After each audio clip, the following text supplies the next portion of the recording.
स्वागत है आप सभी दोस्तों का वरदान ट्रेडिंग में। चलिए शुरू करते हैं। निफ्टी में अभी तक आपने हमारा यूट्यूब चैनल सब्सक्राइब नहीं किया है तो जल्दी से कर लीजिए, ताकि आपको बेहतरीन इनसाइडर लेवल का अप्रोच मिल सके। वीकली एनालिसिस भी करेंगे मार्केट्स को। तो निफ्टी का ये चार्ट है। निफ्टी में आप देख रहे हैं कि निफ्टी में नेट सेलर अभी चल रहा है। क्यों?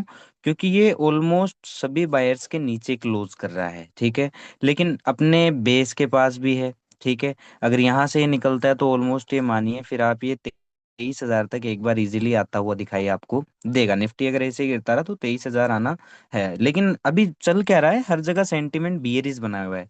बियरिश मीन्स कि मार्केट अब गिरेगा ही गिरेगा। हर यूट्यूबर कोई ट्रम्प का रीजन बता रहा है, तो कोई क्या रीजन बता रहा है, तो कोई एचएम पे भी रीजन बता रहा है। सबका रीजन एक ही है कि मार्केट अभी और गिरेगा, मार्केट क्रैश हो जाएगा। देखिए दोस्तों, जब भी ऐसा नॉइज एक तरफा होने लगता है ऐसे लेवल्स पे, तो हमें थोड़ा सा अलर्ट रहना। ये मैं नहीं कह रहा मार्केट यहाँ से घूम जाएगा, ठीक है। मैं आपको सिंपल सी एक चीज बता रहा हूँ कि आप लोगों को इतनी जल्दी ऐसे ट्रस्ट नहीं करना है चीजों पे, ठीक है। इतना सा मैं आपको बोलूंगा कि इतनी जल्दी आपको ट्रस्ट इस कंक्लूजन पे नहीं होना चाहिए कि आप फुल ऑन यहाँ बियरिश हो जाए। जैसे कल डाउ जोन्स भी गिरे, मैं आपको डाउ जोन्स भी दिखाऊंगा, ठीक है। ये फाइनेंशियल निफ्टी है हमारी फिन सर्विसेज, ठीक है। तो ये इसके लिए 21,500 से लेकर मान लीजिए कि ये भी अपने ऑलमोस्ट लेवल पे खड़ा है, ठीक है। वरना ये यहाँ तक एक बार 22,000 और आ जाएगा, ठीक है। 22,000 या फिर ये 21,500 ये भी आ जाएगा। जिस स्पीड से ये गिर रहा है और जिस हिसाब से मार्केट अभी चल रहा है, ओवरऑल मैं भी बियरिश हूँ, इस चीज से मना नहीं है, ठीक है। डाउ जोन्स की बात करें तो आप डाउ जोन्स को देख सकते हैं। डाउ जोन्स ये लाइनें पता नहीं कब की खींची हुई है, ठीक है। डाउ जोन्स को अगर आप देखेंगे तो डाउ जोन्स अगर इस बायर के नीचे क्लोज हो जाता है, मतलब अपने 41,600 के लेवल के नीचे अगर क्लोज हो जाता है, तो ये एक बार यहाँ तक इजीली आता हुआ दिखाई देगा। कहाँ तक? 40,000 तक आता हुआ दिखाई देगा अगर ऐसे ही चला तो। लेकिन डाउ जोन्स नेट बायर के पास है, ये उस बायर के पास है जो यहाँ से कितना चला दिया था इसको, 41,650, 41,650 से 45,050, कितने से? 41,000 से, मतलब ऑलमोस्ट 4-5 हजार पॉइंट डाउ जोन्स यहाँ से चला था। अगर इस बायर के नीचे आ जाता है तो ये मान लेना कि और तेजी से गिरता हुआ जाएगा। लेकिन यहाँ इस गिरावट को देख के जरूरी नहीं है कि ये गिरावट इस वीक रही है तो अगले वीक भी गिरावट होगी, जरूरी नहीं है। यहाँ सबसे ज्यादा मैनिपुलेशन होगा किस चीज का, कि अभी ऑल ओवर वर्ल्ड से अभी न्यूज है कि मार्केट गिरेगा गिरेगा गिरेगा, और सार एक तरफा रिटेलर कहाँ भागेंगे? सेल की तरफ, ठीक है। ये सेंसेक्स है तो सेंसेक्स भी आप देख रहे हो कि बिल्कुल अपने बायर के पास है। अगर इसके नीचे ही क्लोजिंग देना शुरू करता है तो 75,000 76,000 एक बार इजीली आता हुआ आपको दिखाई देगा, ठीक है। मिड कैप की बात कर लेते हैं। एक बार ये सब हटा देते हैं, हम क्लीन बिल्कुल क्लीन चार्ट देखते हैं, ठीक है। मिड कैप का देख लेते हैं। तो मिड कैप को अगर आप देखोगे तो इसने क्या किया है, ये अपने सेलिंग ट्रेंड में है। इसने अपना ये गैप फिल कर लिया जिसकी हम बात कर रहे थे, और गैप के नीचे ही क्लोजिंग दी है, ठीक है। तो हो सकता है कि सेलिंग अगर और हुई तो ये लोज आपको कटते हुए दिखाएंगे। मिड कैप एक बार 12,000 रिटेस्ट कर ले, ठीक है। 12,000, 11,800, या फिर ज्यादा ही बियरिश हुआ तो 11,000 भी रिटेस्ट कर ले, वो देखने वाली बात है। लेकिन इतना आप एक साइकोलॉजी समझिए कि यहाँ जिन जिन लोगों ने बाय किया था वो लोग यहाँ एलिमिनेट हो चुके हैं, और अभी पूरा एरिया, पूरा वर्ल्ड, पूरा इंडिया सब बेयरिश है। इस चीज का आपको थोड़ा सा ध्यान रखना है भी, सेंटिमेंट बेयरिश है। और लिक्विडिटी कहाँ होती है? जहाँ एक तरफा लोग बैठे होते हैं, ठीक है। इस चीज का आपको ध्यान रखना है कि लिक्विडिटी कहाँ होती है? जहाँ एक तरफा लोग बैठे होते हैं। बैंक निफ्टी को आप देखोगे, नो डाउट अच्छा बियर कैंडल है, लेकिन ये भी अपने नेट बेस के पास आ चुका है, ठीक है। यहाँ से और गिरा तो मान लो अगर तेजी आई तो 48,000 भी टच करवा देगा, ठीक है। और इस बाउंस भी अगर ये देता है तो एटलीस्ट कहाँ तक देगा आपको? 50,000 से लेके और यहाँ तक एक बार बाउंस आपको देने के चांस है। 50,000 से लेके 51,000, 50,000 51,000 तक अगर बाउंस देता है तो दे सकता है। क्यों? क्योंकि अभी पूरी दुनिया सेल कर रही है और ये पिछले वीक का कैंडल आया है, ठीक है। आप देखिए मार्केट का बिहेवियर पकड़िए, ठीक है। बहुत रेयर होता है कि बैक टू बैक आपको 3 4 5 वीकली कैंडल मिल जाए, बहुत रेयर। अगर रियल में सेलिंग होगी या कोई बड़ी न्यूज होगी या फिर कुछ वैसा होगा, तो ये मान लेना कि बैक टू बैक आपको और दो तीन, मतलब फिर वो क्रेश वाली सिचुएशन आ जाएगी। बट ऐसा होगा कुछ नहीं। आप सिंपल सा समझिए, हम बैंक निफ्टी से शुरू करते हैं, ठीक है। यहाँ अभी आप, मैं या कोई भी हो वर्ल्ड वाइड, सब भी क्या है? बेयरिश है। और इनसाइडर क्या करेगा? इनसाइडर अगर चाहे तो यहाँ से इन सभी लोगों का पैसा क्या करवा देगा? वो जीरो करवा देगा। और इन लोगों का पैसा जीरो कब होगा? जब एटलीस्ट मार्केट 50,000 या 51,000 आ जाएगा। तो यहाँ जो पुट बायर थे क्योंकि रिटेलर का क्या है, वो हवा में चलता है, जिस तरफ की हवा वो उस तरफ चलने लगता है। तो जितने भी लोग यहाँ पुट बायर थे, अगर मार्केट यहाँ तक जाता है तो ये लोग सारे एलिमिनेट हो जाएंगे और लोग सी बाय करने लगेंगे। ठीक है, या फिर हो सकता है कि इसका ब्रेकआउट दिखाए। मैं आपको एक सिंपल से लॉजिक समझा रहा हूँ, ठीक है। अगर इसका ब्रेकआउट दिखा के और वापस अगर इस लेवल के नीचे आ जाता है, इस चीज का भी आपको ध्यान रखना है कि अगर वापस इस लेवल के नीचे आके क्लोज कर देता है और ट्रेड करना शुरू कर देता है, तो मार्केट और नीचे भी जा सकता है। इस चीज का अगर मार्केट को ब्रेकआउट फेलियर करना है तो यहाँ ऊपर कहीं से करेगा, और यहाँ ऊपर कहीं से एक जबरदस्त पुट बन सकता है, जो कि आने वाले दिनों में जरूर बता दिया जाएगा। आप यूट्यूब चैनल से जरूर बने रहिएगा, ठीक है। लेकिन जब तक इस सेलर के नीचे नहीं आता है, इस लेवल्स के ऊपर 50,000 के ऊपर, 50,000 के नीचे नीचे, ये मानिए कि बैंक निफ्टी हमारे पास क्या है, बियरिश है। इस चीज को ध्यान रखना है। तो मैं आपको एक चीज और बता रहा था कि जैसे ये एक रेड कैंडल आया, तो अब क्या होगा, मार्केट एक वीक छोटा देगा, या तो एक ग्रीन कैंडल क्लोज कर देगा वीकली टाइम में, छोटा बड़ा वो मार्केट जाने, ठीक है। देखिए एक वीक ऐसे क्लोज किया, फिर उसके बाद एक अच्छा ग्रीन कैंडल, अब यहाँ से छोटा ग्रीन कैंडल आएगा, बड़ा ग्रीन कैंडल आएगा, ये एक दो वीक बजट तक मार्केट यहीं रोता रहेगा, वो मार्केट के ऊपर है। इस चीज का आपको ध्यान रखना है। आने वाले टाइम में बजट भी आ रहा है, तो थोड़ा सा हमें ध्यान से रख के ट्रेड करनी है। तो नीचे अगर मार्केट सीधा सीधा खुलता है तो हमें पुट अवॉइड करनी है। पुट हमें अगर लेना भी है तो हम लेंगे, नो डाउट, नहीं ऐसा नहीं है कि हम पुट नहीं लेंगे, ट्रेंड के साथ चलेंगे, पैसा बनाएंगे, कोई दिक्कत नहीं है, ठीक है। लेकिन बाउंस आने दो, फिर बाउंस के बाद वीक पड़ने लगता है, वीक नीचे आने लगता है, तो हम पुट में एंट्री लेंगे और अच्छा पैसा बनाएंगे। उससे पहले हम डायरेक्ट पुट में एंटर नहीं करने वाले, हम ऊपर के लेवल से पुट की अपॉर्चुनिटी देखेंगे, ना कि नीचे के लेवल से। इस चीज का आपको ध्यान रखना है, ठीक है। वैसे ही मिड कैप है, मिड कैप ने गैप भी फिल कर दिया है। अब आप एक चीज सोचो कि यहाँ बायर था, तभी तो यहाँ से 12,300 से कितना गया था, 13,300 मानो आप, ठीक है। मतलब 900 या 1,000 पॉइंट मिड कैप यहाँ से चला गया था। अगर वो बायर एक्टिव होगा, चलो ज्यादा नहीं, यहाँ तक तो एटलीस्ट बाउंस आ ही सकता है मिड कैप में 12,650 पे। फिर मार्केट को अगर कंटिन्यूअसली अगर गिरना है, और गिरना है, वास्तविकता है कि और गिरेगा, तो यहाँ तक बाउंस आएगा, या फिर इससे थोड़ा ज्यादा मान लीजिए, या फिर इससे ब्रेकआउट करने की कोशिश करेगा। ये तीन कंडीशन हो सकती है। यहाँ बाउंस आए, ठीक है, इस लेवल के ऊपर निकलने लगे, ठीक है, फिर वापस अगर इस लेवल के नीचे आ जाता है, तो हमें मतलब इस लेवल के नीचे, कौन सा लेवल है, 12,650 का, वापस इस लेवल का ब्रेकआउट करके वापस इस लेवल के नीचे आ जाता है, तो फिर से हम पुट साइड आ जाएंगे। फिर ये हम लोग कटवा सकते हैं, कोई दिक्कत वाली बात नहीं है, ठीक है। उससे पहले यहाँ डायरेक्टली आपको पुट में जंप नहीं करना है, वही बात दोहराऊंगा कि आप बाउंस आने दीजिए, ठीक है।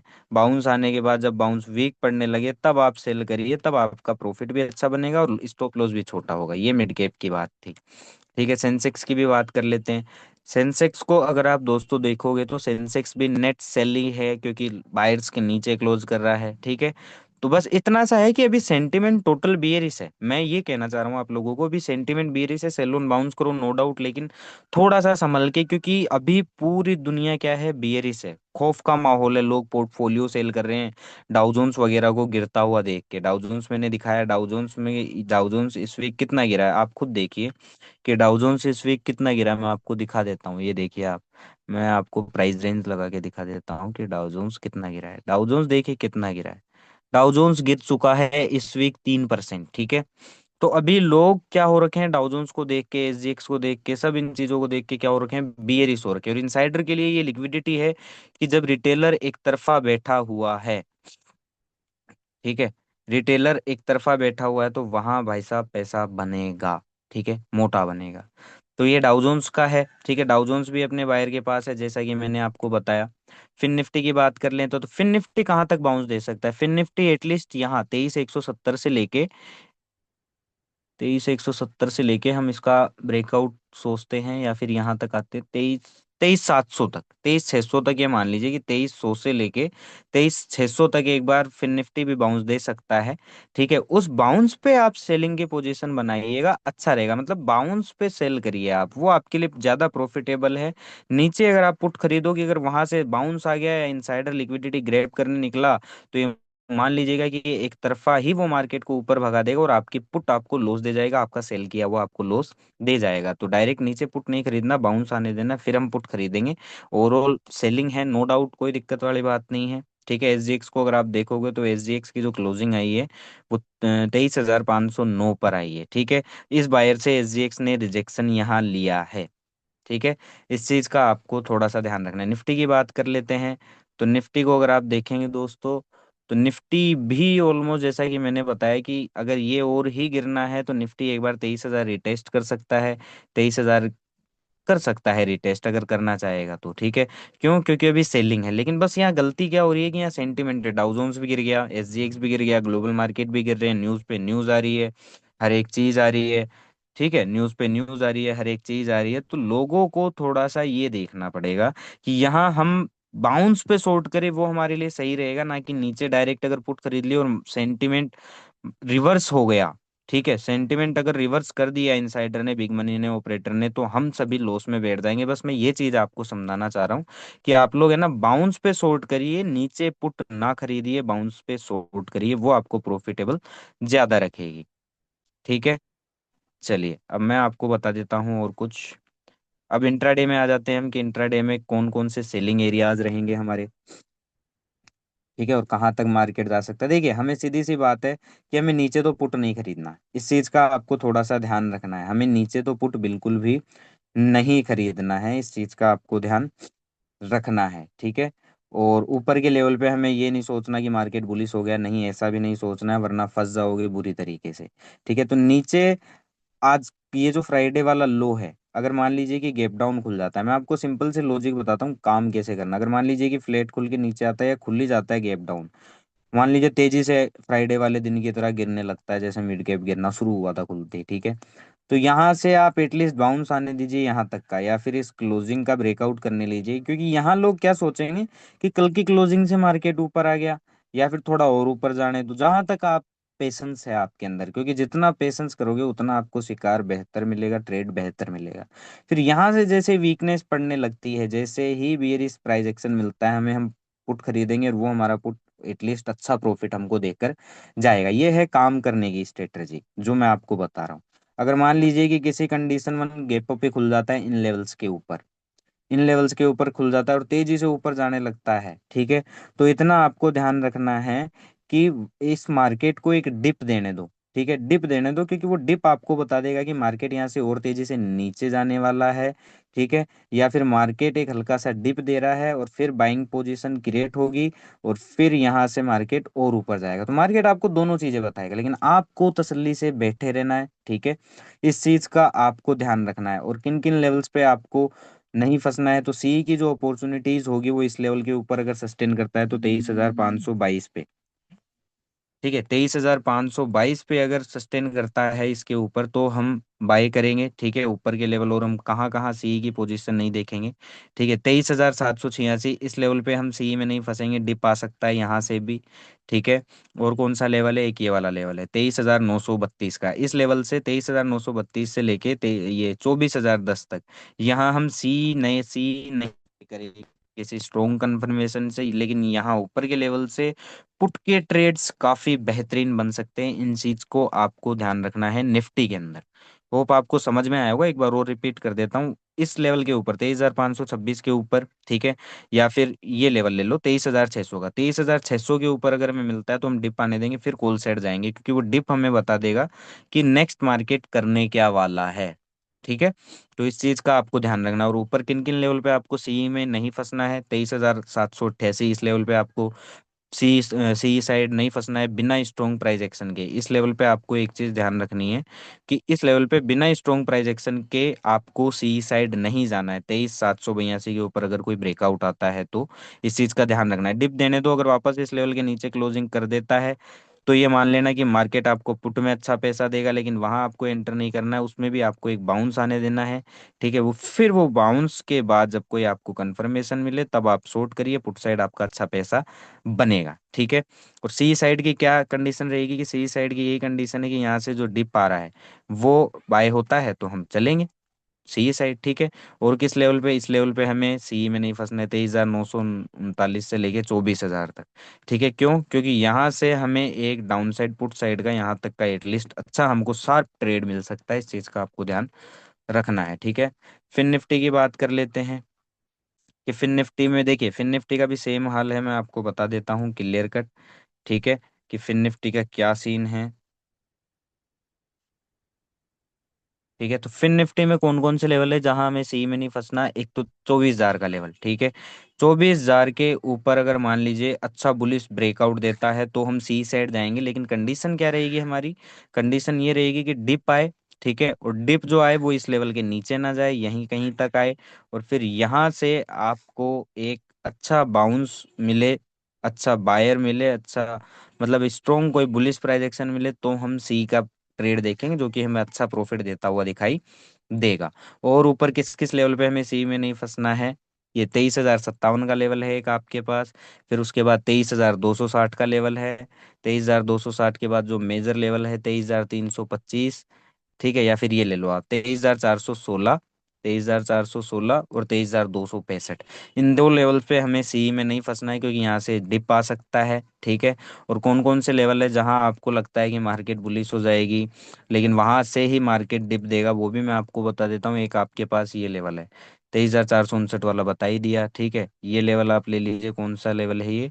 23,721 का। यहाँ पर भी आप ज्यादा बुलिश मत हो जाना, क्योंकि यहाँ से भी मार्केट गिरने के चांस हैं, काफी हैं, ठीक है। और नीचे का आपको पता ही है कि नीचे हमें पुट बिल्कुल भी नहीं खरीदना। अगर मार्केट तेजी से गैप डाउन खुलता है, नीचे आता है, तो हमें सेम कंडीशन रखनी है, पुट खरीदेंगे नो डाउट, लेकिन एटलीस्ट हम कंफर्मेशन का वेट करेंगे या फिर हम बाउंस का वेट करेंगे, ठीक है। यहाँ तक बाउंस आने दो, बाउंस आता है, फिर बाउंस जब वीक पड़ता है और वापस अपने लेवल के नीचे आ जाता है, बियरिश टेरिटरी में आ जाता है, तो हम पुट खरीदेंगे और पुट हमें अच्छा प्रॉफिट देती हुई दिखाई देगी, ठीक है। इस चीज का आपको ध्यान रखना है फिन निफ्टी में। चलिए, अब देख लेते हैं हम किसको, सेंसेक्स को। तो सेंसेक्स में आपको, देखिए सेंसेक्स में आपको क्लियर बताऊं, ये लेवल आप पकड़ लीजिए, कौन सा? 77,800, या आप ओवरऑल ये ले लो 78,000 का ये लेवल, ठीक है। पहला हर्डल क्या है हमारे पास सेंसेक्स में? ये वाला 77,562, 77,562 का अगर ब्रेकआउट करता है तो एटलीस्ट आपको 78,000 तक ये एक बार देखने को मिलेगा, ठीक है। 78,000 तक के लिए आप एक बार को सी ट्रेड कर सकते हैं, फिर वापस डिप आने दीजिए। अगर इन लेवल्स के नीचे वापस आ जाता है तो हम बाउंस पे सेल करेंगे, वही सेल ऑन बाउंस हमारा ट्रेंड रहेगा, ठीक है। मतलब यहाँ तक आप बाउंस आने देना, फिर जैसे ही उस बाउंस पे कोई आपको वीक प्राइस एक्शन दिखता है तो आप सेल करिएगा, पुट में आपको अच्छा प्रॉफिट बनता हुआ दिखाई देगा, ठीक है। और मान लीजिए कि मार्केट तेजी से ऊपर जाता है, क्यों? क्योंकि अभी लिक्विडिटी बना सकता है यहाँ से पुट बायर को फंसाने के लिए, तड़पाने मारने के लिए इनसाइडर अच्छा खासा यहाँ ट्रैप पुट बायर्स के लिए बना सकता है। और वो हुआ तो मार्केट नॉन स्टॉप ऊपर जाएगा, उस कंडीशन में हमें बाय ऑन डिप रखना है। और तब तक के लिए आपको ये लेवल्स थोड़े से ध्यान रखने हैं कि कौन कौन से लेवल पे आपको सी में नहीं फंसना है। एक इस लेवल पे आपको 78,428, इस लेवल पे आपको ब्रेकआउट पे नहीं फंसना है सी के अंदर, यहाँ आपको, यहाँ कहीं आपको सी में नहीं फंसना। और कहाँ कहाँ आपको सी में नहीं फंसना है, और आपको इस लेवल पे सी में नहीं फंसना है 79,000 के लेवल पे, क्योंकि यहाँ से भी मार्केट क्या कर सकता है कि नीचे की तरफ हमें अच्छा डिप दे सकता है, एटलीस्ट यहाँ तक तो दे सकता है। फिर यहाँ से मार्केट को अगर घूमना है ऊपर तो घूम जाएगा, या फिर वो बहुत तेज गिरावट होगी, या फिर मार्केट और यहाँ से वापस बाउंस दे देगा। फिर मार्केट को अगर ऊपर जाना है तो चला जाएगा, ठीक है। तो इन लेवल्स पे हमें सेंसेक्स में नहीं फंसना है।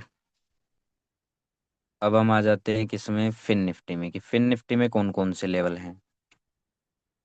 फिन निफ्टी में तो मैंने आपको बता ही दिया है, ठीक है, सेंसेक्स में बता ही दिया है। अब हम देख लेते हैं किसको, बैंक निफ्टी का नहीं देखा है हमने। बैंक निफ्टी में कौन कौन से लेवल का हर्डल है? पहला जो बैंक निफ्टी में हर्डल है ये है 48,000 का, 48,883 का। फिर उसके बाद आपको कहाँ है? 49,49,231 का, ठीक है, ये वाला 200 से 300 वाली रेंज। उसके बाद आपको सी में कहाँ नहीं फंसना है? उसके बाद आपको सी में इन लेवल्स पे नहीं फंसना है, 49,800 पे। उसके बाद हमारे पास बेस का ओवरऑल लेवल है 50,000 का, 50,000 से डिप बनेगा ही बनेगा, यहाँ आपको सी में नहीं फंसना है। तो ऊपर के लेवल पे आपको पुट की अपॉर्चुनिटी देखनी है, ना कि कॉल की, लेकिन वो भी आंखें खोल के। इस चीज का आपको ध्यान रखना। अगर मान लीजिए कि खुलता ही गैप डाउन या तेजी से नीचे जाता है मार्केट, तो हमें वही स्ट्रेटजी रखनी है कि हमें बाउंस देने देना है मार्केट को। और बाउंस जब वीक पड़ेगा, वहां कोई आपको वीक प्राइस एक्शन मिलता है तो आप पुट की अपॉर्चुनिटी बनाइए, आपको अच्छा प्रॉफिट मिलता हुआ दिखाई देगा बैंक निफ्टी में, ठीक है। मिड कैप की बात कर लेते हैं। तो मिड कैप को अगर आप देखेंगे तो मिड कैप के पास जो एक हर्डल है वो ये वाला है 12,423 का, ठीक है, अगर इसके ऊपर मार्केट निकल जाता है तो एक बार आपको ये वाला हाई इजीली कटता हुआ दिखाई देगा, कौन सा, 12,680 वाला। ठीक है, ये हाई आपको कटता हुआ दिखाई देगा, और आपको सी में कहाँ का नहीं फंसना है, एक तो यहाँ नहीं फंसना है, यहाँ से ब्रेकआउट फेलियर हो सकता है। उसके बाद आपके पास कौन सा लेवल है, ये वाला आपके पास एक लेवल है 600 वाला, आप ले लीजिए कि 12,600 के लेवल पे आपको कॉल में नहीं फंसना है। फिर आपके पास जो बेस है वो ये है 12,658 का, आप बेस पकड़िए। ठीक है, इन ऊपर के लेवल पे आपको, ये जो बेस के लेवल आपको दिखा रहा हूं मैं, इन लेवल्स पे आपको कॉल में नहीं फंसना है, क्योंकि यहाँ से डिप आने की काफी संभावनाएं हैं, इस चीज का आपको ध्यान रखना है। और अगर मान लीजिए कि गैप डाउन ही खुलता है या तेजी से आज की तरह फ्राइडे की तरह खुल के नीचे आता है, तो उस कंडीशन में हमें क्या करना है, उस कंडीशन में सेम अदर इंडेक्स की तरह हम बाउंस का वेट करेंगे। ठीक है, और हम डायरेक्शन पे ट्रेड करेंगे, सेल ऑन बाउंस। इस चीज का आपको ध्यान रखना है, यहाँ तक बाउंस आएगा, अगर गैप डाउन खुलता है तेजी से नीचे आता है तो फिर आप यहाँ से एक शॉर्ट पोजीशन बना सकते हैं, पुट का पोजीशन बना सकते हैं, जो आपको अच्छा प्रॉफिट देता हुआ नजर आएगा। इतना समय देने के लिए धन्यवाद।